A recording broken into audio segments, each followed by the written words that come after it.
Evo ga, dame i gospodo, stigao nam je gospodin Paul Carty. I on je, you told me you were not English because I asked you, were you English or were you French? I thought that I was pronouncing your name wrong.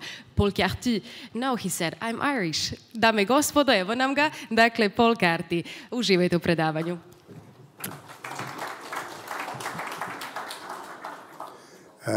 Thank you very much. It's lovely to be here in Croatia. And now, as an Irishman, of course, we are now the only native-speaking English-speaking people in the EU. So hopefully you will understand my Irish English as I go through this very, very important subject that is before us. And I've enjoyed Susan's wonderful presentation before, which was terrific, and I will feed off that with your permission. And William Vadogna's presentation yesterday was equally impressive. It's not always that I find myself agreeing with my colleagues on the insurer side, but on this occasion, I will risk that. Thank you very much. To tell you a little bit about myself and about the organization, so you perhaps understand the views that I express. I am a member of BIPAR. I am an Irish broker. BIPAR is the European Federation of the national associations within Europe, representing, as you can see there, 47 member associations from 30 countries, in all about 750,000 intermediaries, and indeed BIPAR itself is part of the World Federation of Insurance Intermediaries and has a permanent secretariat based in Brussels. However, as I mentioned earlier, I'm actually a broker. I am not an insurance official. I am not an executive of one of the associations. I actually have to earn my living every day of the week acting and being a broker.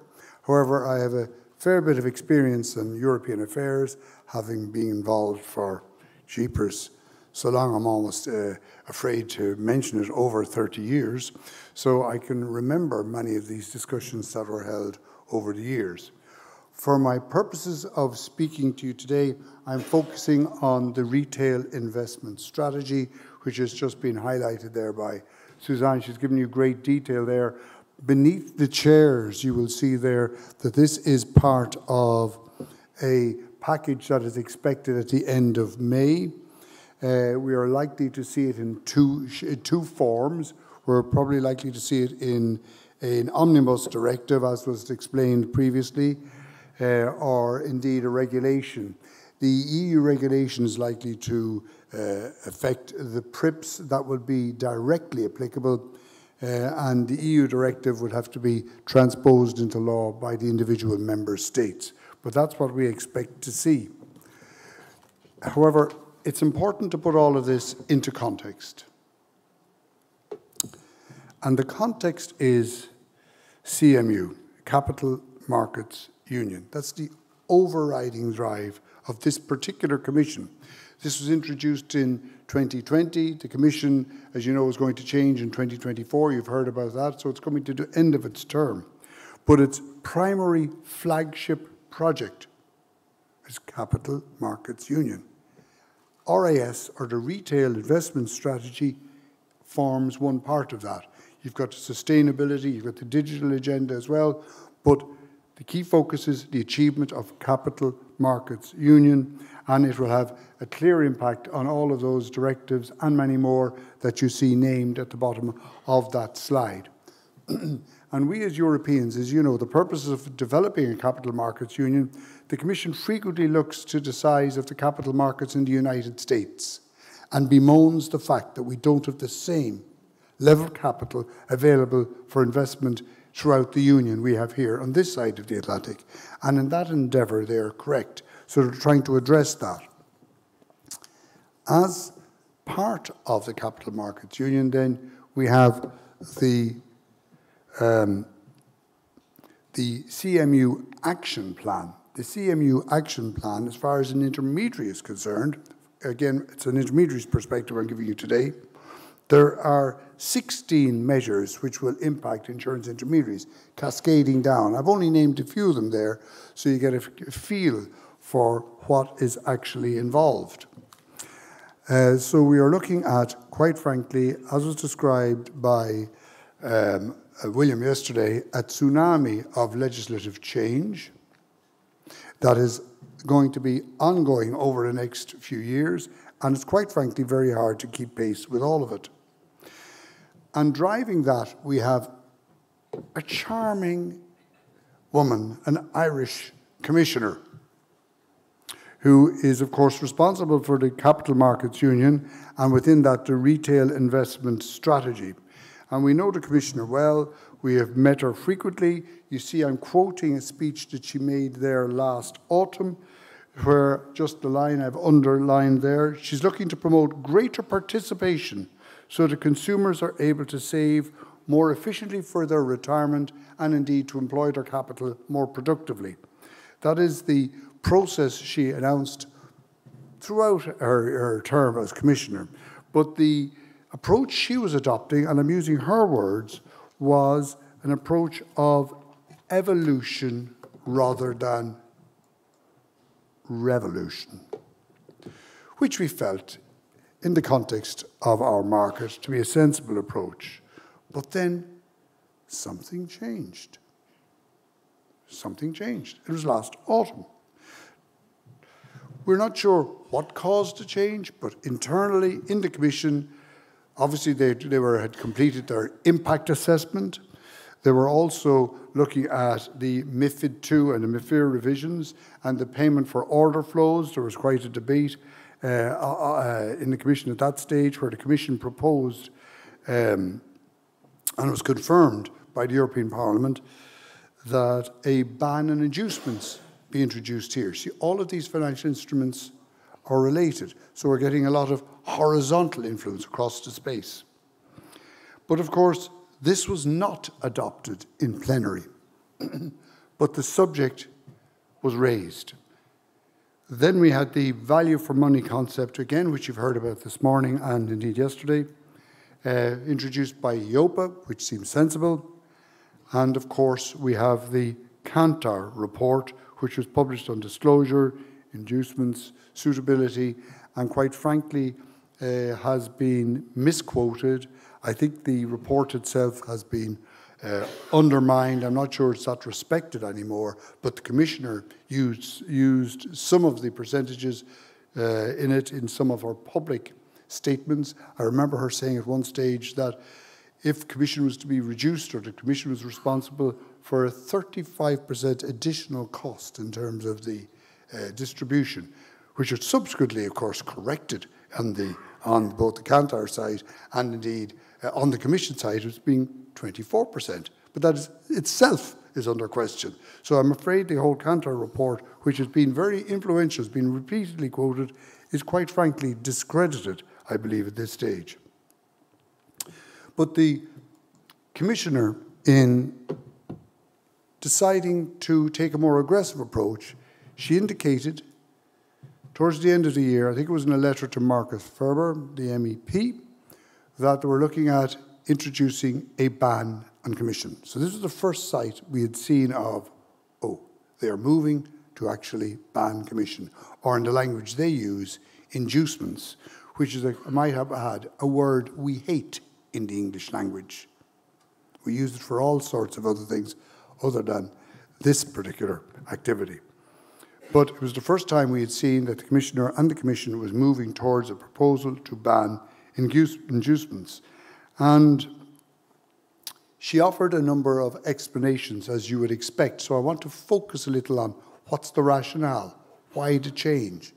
And because these are debates that we are likely to see in the coming months and indeed years. She said that the inducement-based model often offers more costly products. And she used the Dutch market frequently, where product costs have fallen. They also offer better value for money, and that in the Netherlands, they'd seen no reduction in retail investment after the ban. In fact, she said, I'm quoting her, there was a slight increase. Excuse me. Well, I'm not sure that's particularly impressive. The situation in the Netherlands, I don't know if you're familiar with this here in this audience, where they banned commission in or around 2012 or 2013, but that was as a result of a very significant scandal in the Dutch market, and that predated by years the IDD and MiFID II, but it's frequently turned out by the Commission as some sort of a wonderland where everything is run perfectly and the results are in the consumer's interest.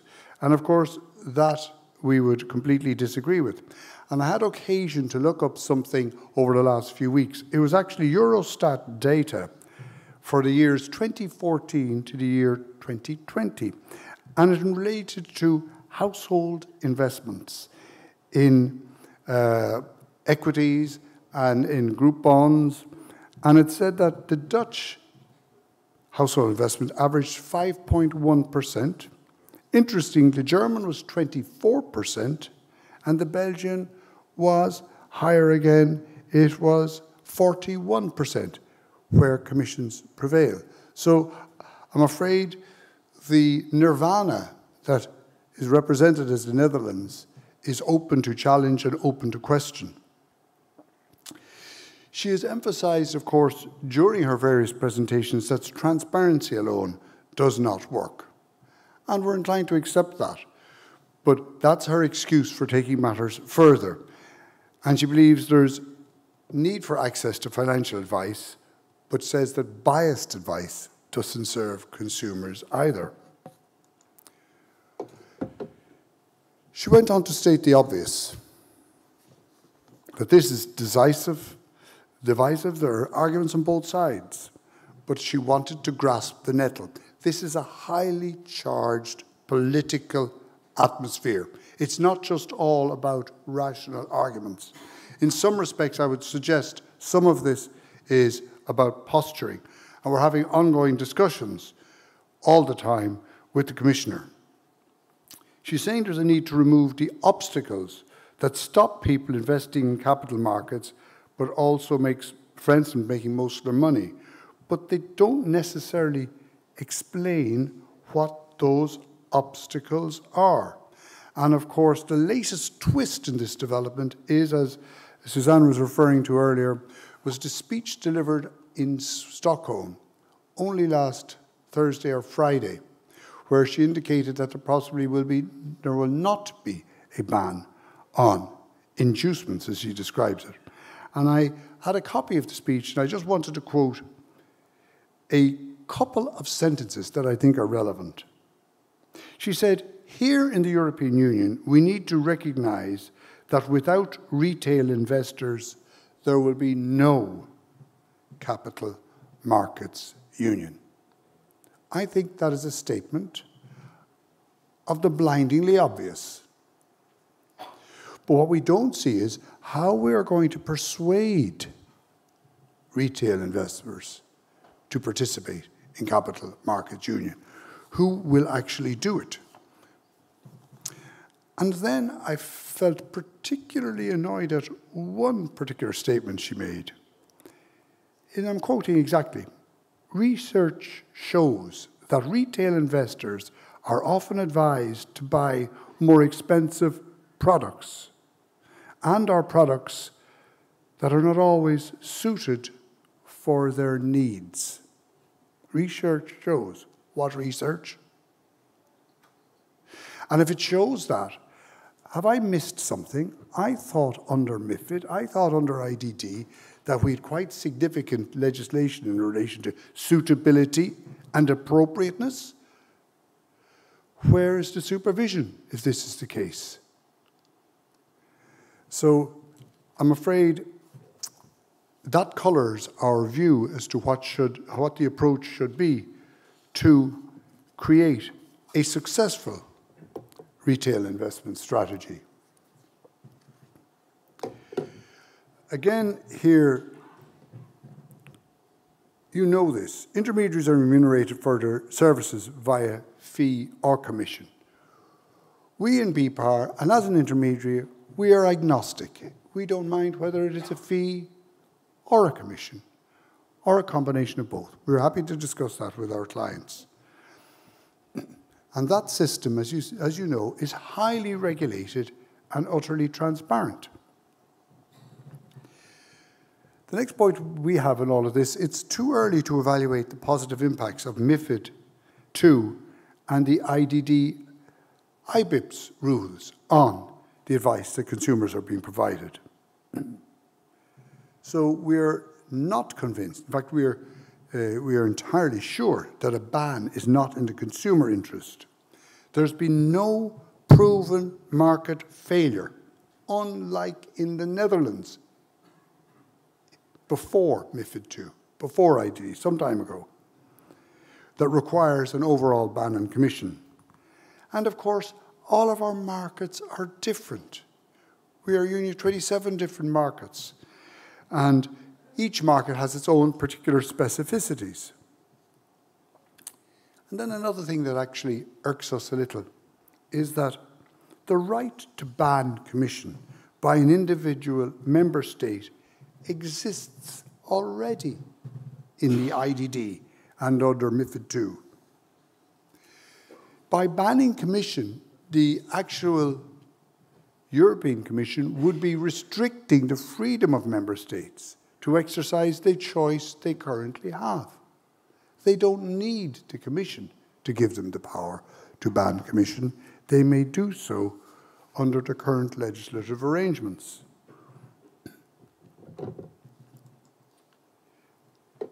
And of course, if commission is banned, smaller savers will not have access to advice anymore. It'll be a creation of the haves and the have-nots in terms of advice. This is shown in the Dutch and in the UK markets, where this is now just accepted as the norm. There is an advice gap that has been recognised. The commission system is, of course, a system that mutualises in terms of the costs in the same way as the whole insurance system does. It spreads the costs, and that has a huge advantage. And individual issues have been identified in some countries, and under current rules, the supervisors can intervene where necessary. And as I said, that's what happened 10 years ago in the Dutch market.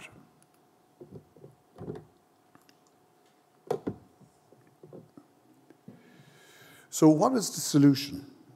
We believe the solution is three parts. We're not for the maintenance of the status quo. Everything has to change. Everything has to develop. We all know from what we endure every day of the week, and indeed from William Vadogna's excellent presentation yesterday, you understand the complexity of all the disclosures we currently have to provide. In fact, there's so many disclosures that the consumers cannot, and we find it difficult to comprehend them all. But nevertheless, that has largely been brought about by the Commission. So we need more relevant and better transparency. That's one part of the answer. A second approach we have to adopt is we have to work on this value for money concept introduced by EIOPA, perhaps under the POG rules, Product Oversight and Governance. And the third part is we have to check and see if the supervisors or the competent authorities in each individual member state are using their existing powers to full effect. Stop always looking for new regulations. Use the ones that you have to best effect. No new regulations should be introduced unless there is a shown and a demonstrative gap in the system. So we believe the system should be there that the consumer can decide how they wish to pay, and not have somebody else dictate. They can pay by commission, they can pay by fee, they can pay by combination of both. As I said, we are agnostic. It is not a matter for us. And again, who's requesting a ban? I think it's interesting that there's a huge amount of paperwork, or a huge amount of advice in this space. And you see a list of points there. The ESMA advice to the Commission, the EIOPA advice to the Commission on retail investment protection, the EIOPA report on the IDD application, and indeed on the MiCA legislation that was passed where there was initially a proposal that there be a ban on commission. Again, that was rejected. And indeed, right down to the Kantar study, which we don't have an awful lot of respect for, none of these called for a ban on commission, not one of them. However, we recognise that there's a lot of pressure in this area. I've put a couple of quotes up there from a number of MEPs. We have got Sven Giegold on the IDD on MiFID II, where he proposed a ban on commission. And we have Corian Wortman-Cord on MiFID II also proposed a ban on commission. Now, Sven Giegold has been particularly influential, a very good MEP, but he's been very active on this for many, many years. I've been so long in the business, I remember when he was calling for a ban on commissions way back in the 90s with the IMD. So this will continue to be proposed from various quarters, particularly from the European Parliament. This, just wanted to put on the record here, the two relevant articles from IDD and MiFID that allow the member states to make their minds up for themselves to suit their own particular markets if they wish to intervene and to shape the commission or the payment system in a way that best reflects their markets. The power currently exists. And we all love a map. So I've decided to put up a map here, and I was enjoying Susan's map of Europe. This is our view of Europe from a payments or commission system. This is the first part of the map. This is where there's a total ban on the payment of commissions. And you can see it's in the Nordic area. This goes back to about 2005, 2006. So it's nearly 20 years ago. It's frequently, this particular activity, this covers both life and non-life. That's why contagion can occur. So we may only be talking about it now in EBIPs, but tomorrow, as Suzanne mentioned, there will be a review of the IDD. This could easily translate into non-life insurance. But this Nordic particular approach has frequently been introduced as having been introduced into consumer interest. And that's just a sick or a bad joke. It wasn't. It was a group of insurers who sat together and decided to ban or introduce a net quoting system.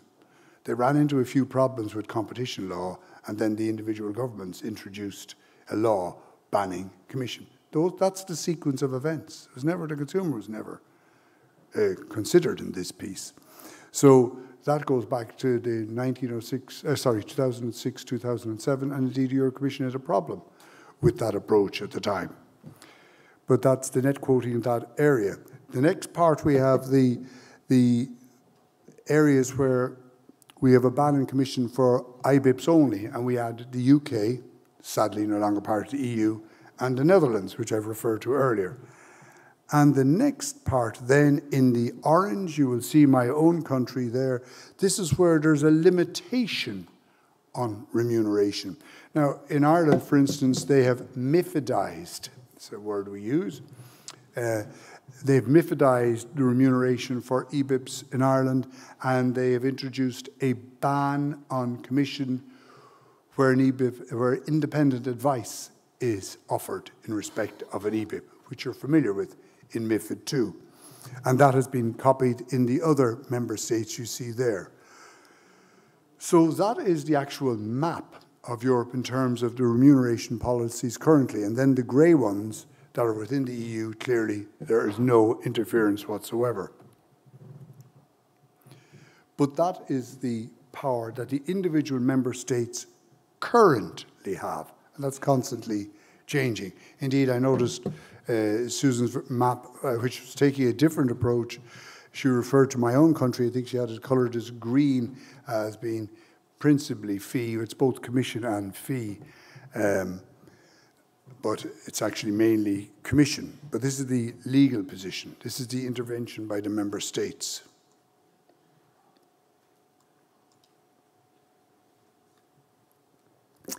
So I thought it useful to perhaps give you a feeling for what the various reactions have been by a number of contributors, political contributors, to the proposals that have been introduced by the Commission. And you will see that there was a letter from the German Ministry of Finance, a letter from the Austrian Ministry of Finance, and then the Deputy Director of Insurance in the French Treasury, who's been quoted in the French insurance sectoral magazine, L'Argus, all opposing any ban on commission. I felt actually the statement from the Austrian Minister for Finance was the most relevant, because he said a shift to a fee-based model would be detrimental to the overall aim of increasing retail investment participation in the capital markets union. Where did I start? I started that this Commission had an overarching project, a key project, its flagship project, the Capital Markets Union. And the RAS forms part of that. It's meant to inform that. It's meant to give that life. And here we have, I think, the key point that any ban on commission will simply kill off, across most of our markets, the active participation by retail, the ordinary retail investors who you will wish to persuade to support the initiative towards Capital Markets Union, to move the vast sums of money that are sitting on deposit, doing nothing, in all of our member states into more active areas of the economy. It's something that's very important for all of us. And of course, then lastly, we had the joint letter by 9 member states saying what it says, again, opposing the ban on commission. Now, the question I have is, where is Ireland and where is Croatia in this? And we can see they're sitting somewhere, I would suggest, on the fence. So, I think we have to go back to the Commissioner. She's saying we have to rethink our business model. She's looking at tightening the conditions under which inducements are allowed. She may intervene in areas like a targeted ban on inducements for execution-only transactions. This is entirely speculation. We won't know until the 24th of May. So you might say, why have I got this picture of a road here? Well, we have seen a few twists and turns on this journey so far. And we have an old expression in Ireland, it's a long road that has no turning. And on this particular journey, we have seen various proposals. We're going to see many more proposals. And indeed, we've seen the outline of how this will proceed in terms of it will go to the various member states' presidencies. It will go into trialogue. It perhaps will delay until a new European Commission is selected next year.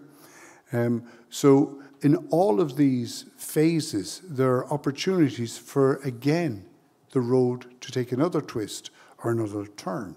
So we will be discussing this for some time. But I think if you have any level of interest in the future shape of the retail investment strategy, it's very important now to participate and let your views be known.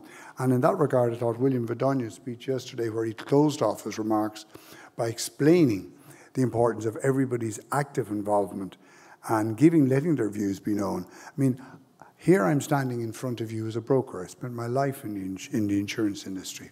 But even if I wasn't wearing that particular hat, intellectually, I am committed to consumers having a choice, that they're not entirely foolish, that they have a brain, they can make decisions for themselves, and they don't need the nanny state to look after them at every toss and turn. So I believe in consumer protection. I believe in giving the consumer all the information they require to make informed decisions. But as to the relationship they have between themselves and their advisor, we leave them and negotiate that for themselves. provided is in the spirit of acting in the client's interests and having the regulatory backdrop to support that. And we certainly have that currently in the IDD and MiFID. And if anything, that's likely to be tightened even further. So thank you for listening to me. And as I said, we all come from different markets. Thank you for your attention. And I will say that Gurv Mila Margov, Osvor Ord, August Tasulagum Gwakig Meshiv Rish. I thought I would send the translators into outer space by using another one of the official languages of the EU, which is Irish, which is just saying thank you for listening to me. You've been a very generous audience. I look forward to meeting you sometime in the future. Thank you.